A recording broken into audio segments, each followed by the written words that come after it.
Tell you guys now, this video is kind of long because we ended up getting a lot more done than I thought we were going to. But in this video, we are going to cover a lot of little details that kind of issues we had along the way. We actually pulled the engine and put it back in 4 times. So stick around if you want to know about all these issues. If you're doing this build, this video should really help you out.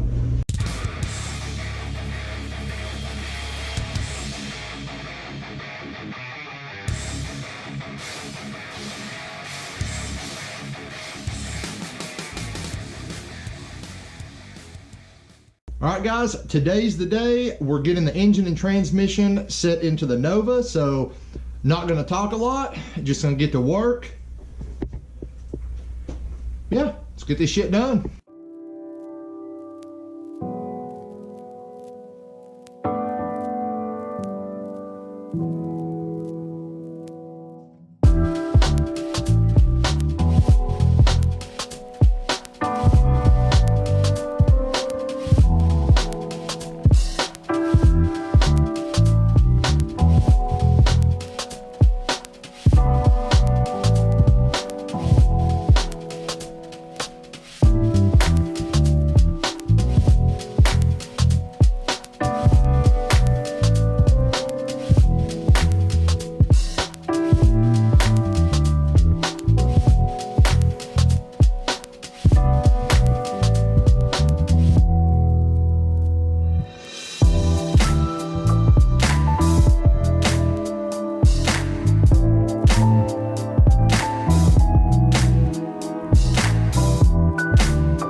You want these short? About 50 pounds. About 3 Odadugas. Odadugas. Yeah, about 3 Odadugas. After you torque that one, scroll on it real good so we know you've already hit it. All right.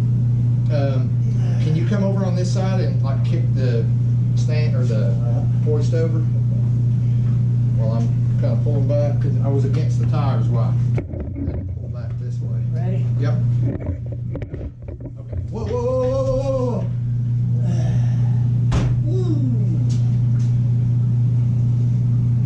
Double kill. We can let her down, son. Yep, you're on that side. No, you're not. Nice and slow.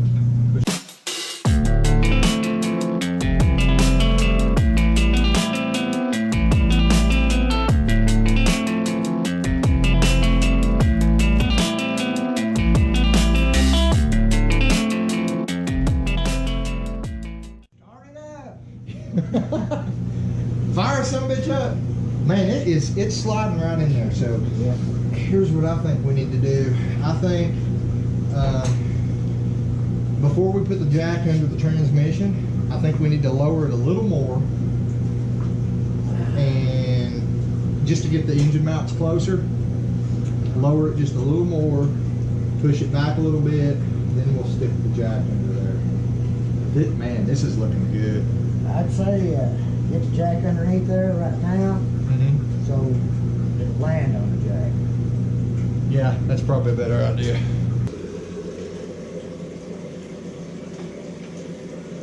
How close are we to the mount?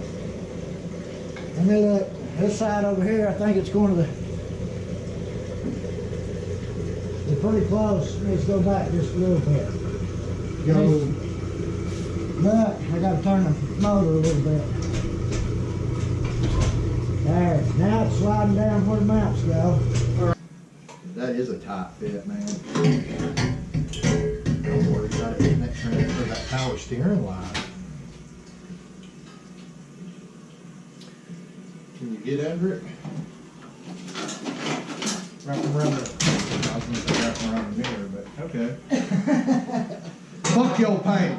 So like it turned sideways and then straight. I think what's going to happen is we're going to have to get this set in here, get the transmission on the mount. We're going to have to jack the car up so you can manipulate the header better, and then we're going to have to jack the engine back up off the mount too. Alright, hey, can I? Or try to put it in from the top again now that I've jacked the engine up some. Alright, you wanna try that? Yeah. So basically we're going to have to bolt the engine in twice. Yeah. We're going to have to go ahead, get it where it needs to be so we can get the transmission cross member in. Then once that's done and the car's jacked up on stands, then we can take the engine loose again and raise it up and slide the header in from underneath. Where how close that motor mount is over there? Think I might go slide that motor bolt in or? Oh, no, because I jacked the engine up. Okay. What I want to do is I'm going to pull that transmission around with the jack. Try to get this. I'm going to try to get this motor mount lined up. But that will come down first. Be careful. Be careful. I want you to let the jack down where it is. Whoa.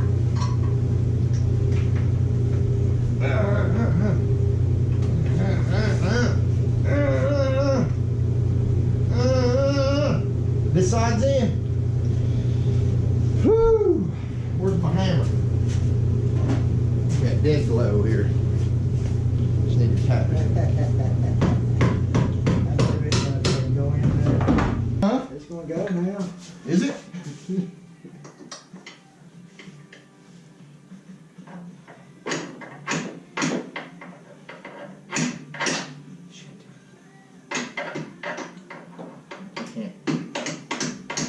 Get the right angle.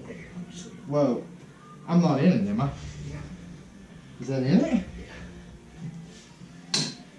It's going in crooked as shit, but it ain't gonna come out the back side. Yeah. I'll have to do something like Have to go under it and...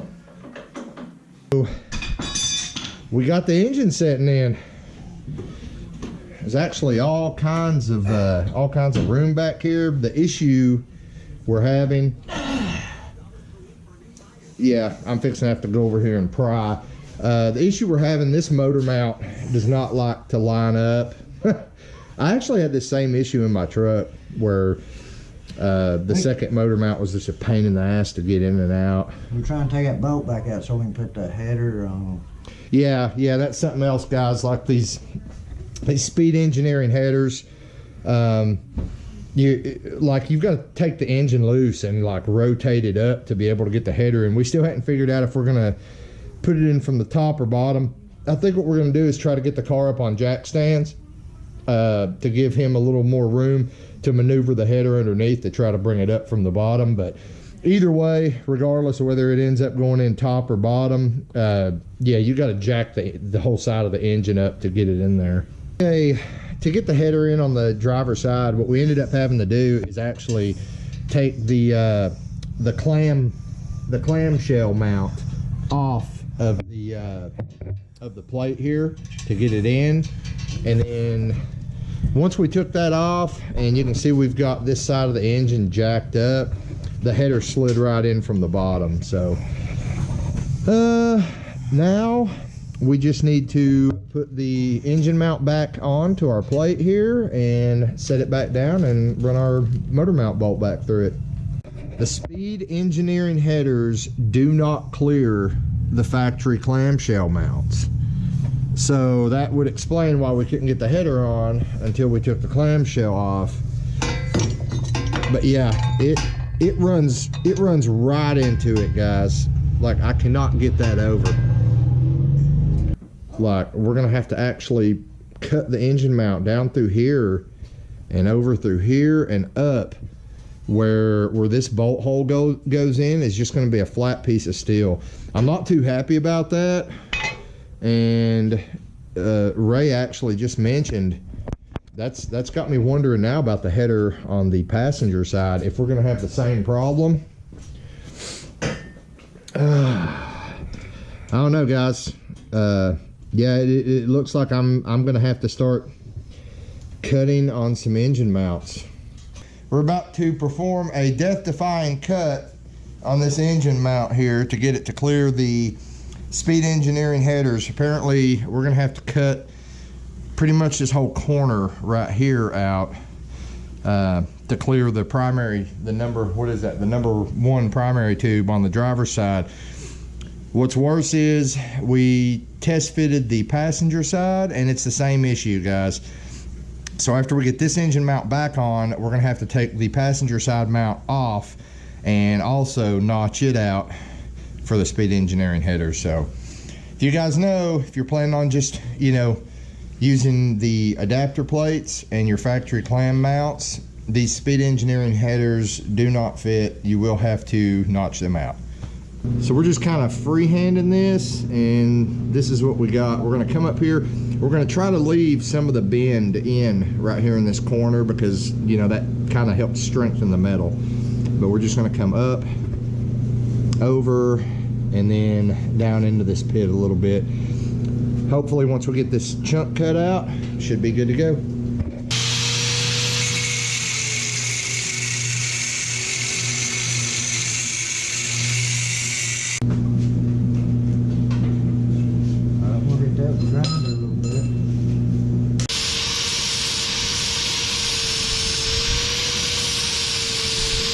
That's about it.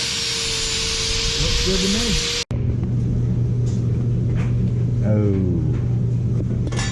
Oh, yeah, no, we're way good. Yeah, we're way good.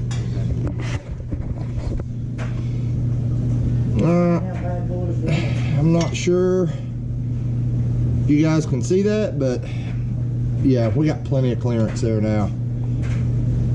All right, so I'm gonna take this back off, splash it with some paint, and install it permanently, and we're going to do the exact same cut probably to the other side. Painted parts drying.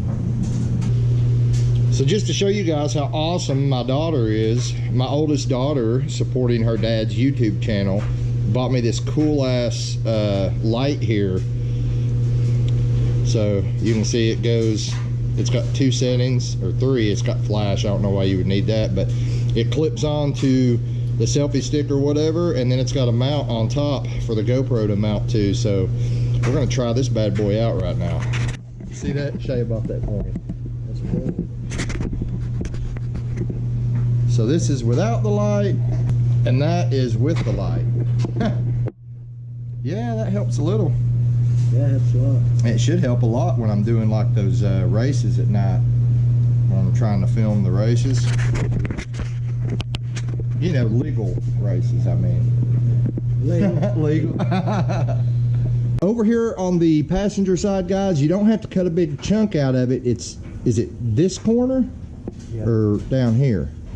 Up here? Corner.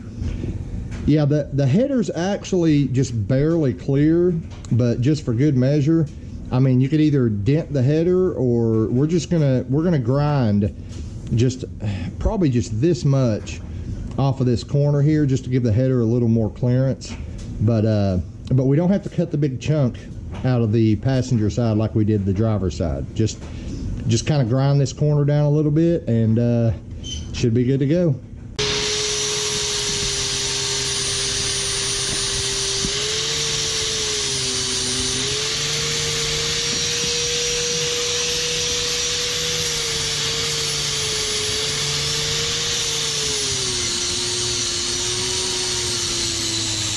Just splashed a little paint on it, not to look pretty, just to keep the rust away. So just gonna we're gonna go ahead, put this header on while the engine's jacked up on this side, and then should be able to just drop it down and slide our engine mount bolt through. You might be able to set this one in from the top instead of underneath. What, the header? Yeah. I've been headed in one. From the top. Oh yeah, yeah. I'm an idiot. I'm gonna give you another damn it Ray anyway though.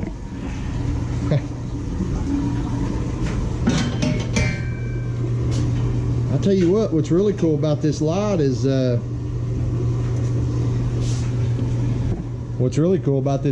it's actually providing us a flashlight while I'm filming. Yeah. Shale rocks. Yeah, she's the good one, right? And hopefully you guys can see why we grinded that right there. I mean, it was a real close fit. The header was just barely touching on that mount, so that's why we ground it down. It clears now.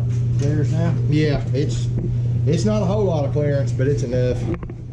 I mean, the header moves with the engine, and that mount moves with the engine too, so shouldn't be an issue. Starter gonna be easy? Starter? Is a starter ever easy? It don't look like it'd be too bad. We've only had 2 damn it Ray moments today. Yeah. That's pretty good. We had it damn it RW yesterday. Yeah, we definitely had a damn it RW yesterday. But we had about 5 damn it Rays. Yeah. So I'm wondering, I don't know if we got it on film. The big damn it Ray. We don't. We don't have it on film. Ray says leave that shit off. Yeah. Don't even talk about it. Bad luck garage, man. That's what it is. All right, guys, we ran into another snag. We had both engine mounts bolted in, like essentially the engine was in. Headers was tight. Headers were tight. Everything was good. We were fixing to probably start putting the radiator, front accessories and stuff on, get this engine hoist put up, and we found a problem. It used to be a column shift. Yeah. Yeah, well, this car used to be a column shift, and I don't know if you can see it or not. There is a bracket back there, and it moves. You know, normally it would move when you move the column shifter. So I don't know, like, I don't think there's any possible way these Speed Engineering headers would ever be able to work with a column shifter because of this, because that bracket hits the header, and apparently when we were like leaning the engine up, it bent the bracket over a little, which was good because it cleared the header once we set the engine back down. But what's not good is now the steering knuckle is hitting that bracket and it has moved it out of the park position. Well, if it's out of the park position, then you can't turn the key in the car. So there's no fucking room to reach that bracket to cut it off right now. So what we're having to do now is we're having to pull the engine mount, the bolt back out, so we can jack this side of the engine up, get the header back off, so we can reach in there with a grinder and cut that fucking tab off. So here you go, guys. This is another one of those things.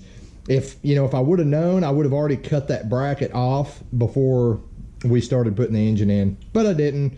So now we're fucked, having to take this side back apart again. But now you guys know. So if you're using these Speed Engineering headers, you're kind of getting to see all the modifications that have to be made for them to fit. All right, guys, that's the bracket right there. If you can see where Ray's pointing. I'm gonna have to have that bucket or something. I'm gonna have to get up here and stand. Okay.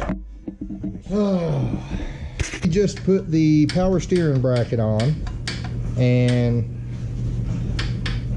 come to find out, the power steering line, the original power steering line off the Nova actually fit perfect. The little S-bend that's in the end of it here, you can't really see it now, but you probably saw it in earlier videos. The little S-bend in the end of the power steering line, all we had to do was open it a little bit so that it wasn't hitting on the bottom of the bracket, and it screwed right into the back of our power steering pump. But there's a catch. Yeah, tightening it up once it's on there is kind of an issue. We started it first, then put the bolted the bracket on, and we're gonna try to snug it up, but we may have to take the bracket back off to snug it. We just got to make sure it's in the right position.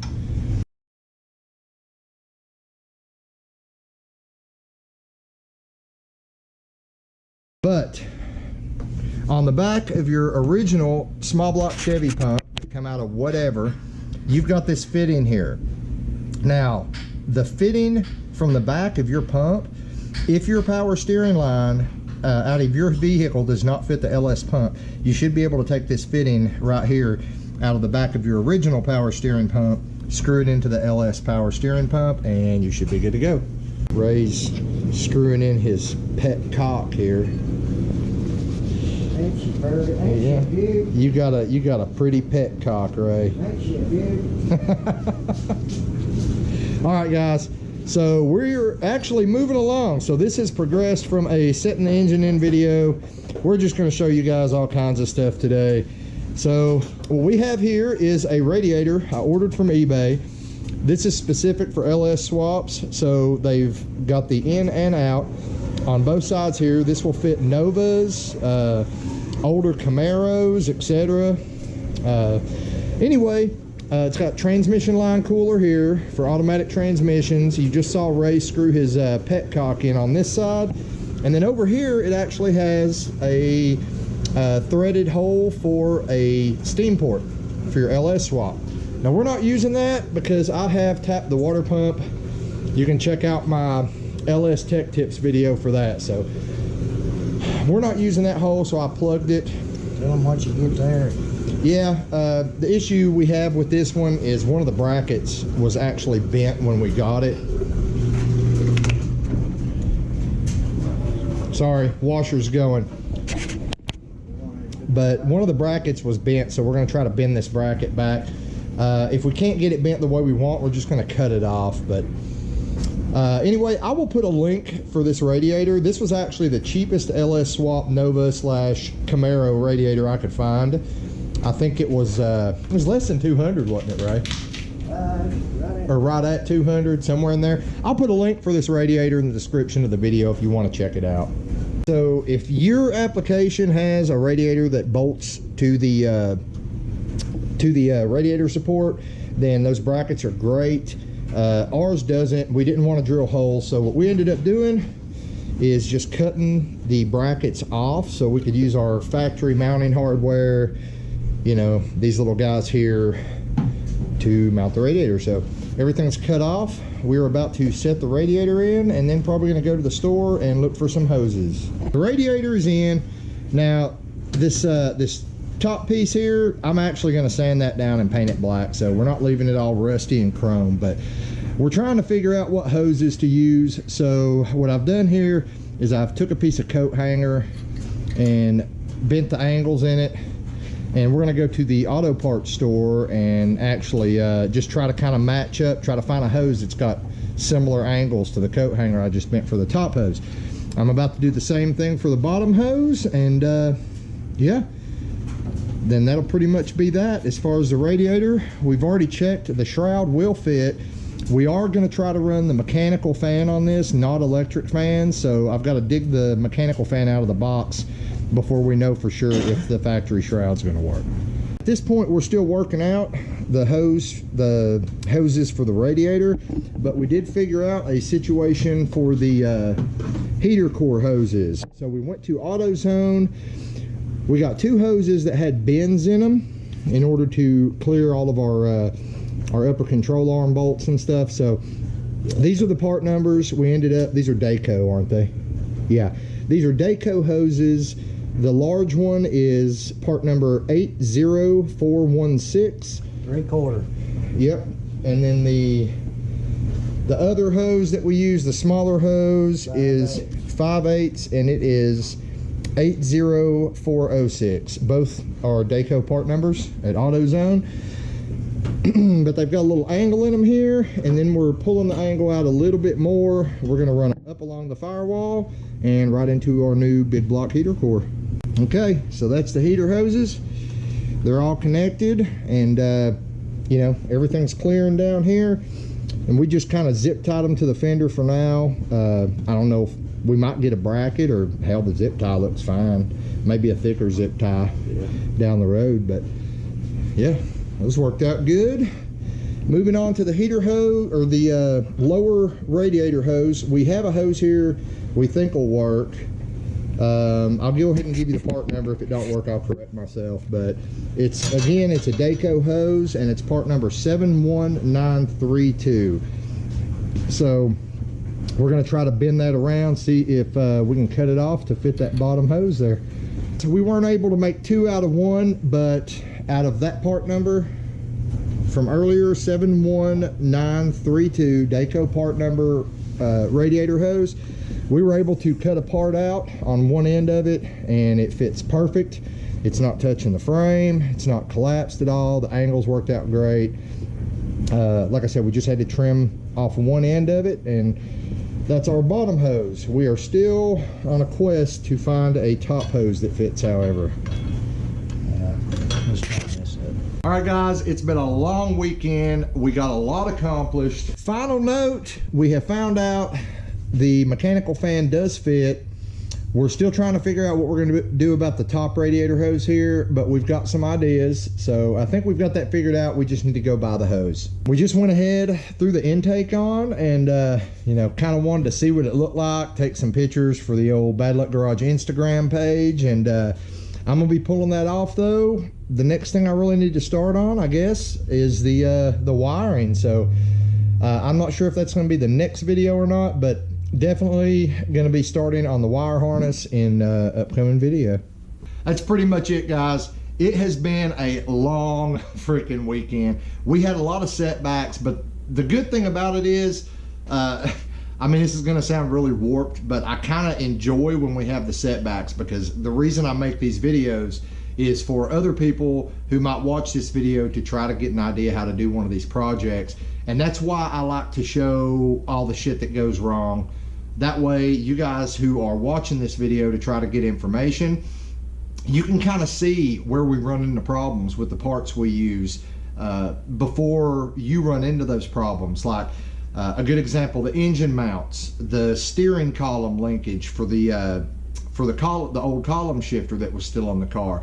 I mean, issues like that, those are things that we had to, you know, pull the motor mounts loose, jack the engine back up, take the headers back off, multiple times actually. But now that you've seen what we had to do, you know to watch out for those issues. So, you know, you can go ahead and address that while the engine's still on the stand and not in the car wrestling a transmission cross member with it. But anyway, guys, I'm really tired. I'm really dirty. Need to go in here and get this done. So thanks again for watching. If you like what you saw, make sure you give it a thumbs up. Hit the subscribe button if you want to keep track of this or some of the other projects. And that's pretty much it, guys. So get out in the garage, get something done, and I'll see you next time here on Bad Luck Garage.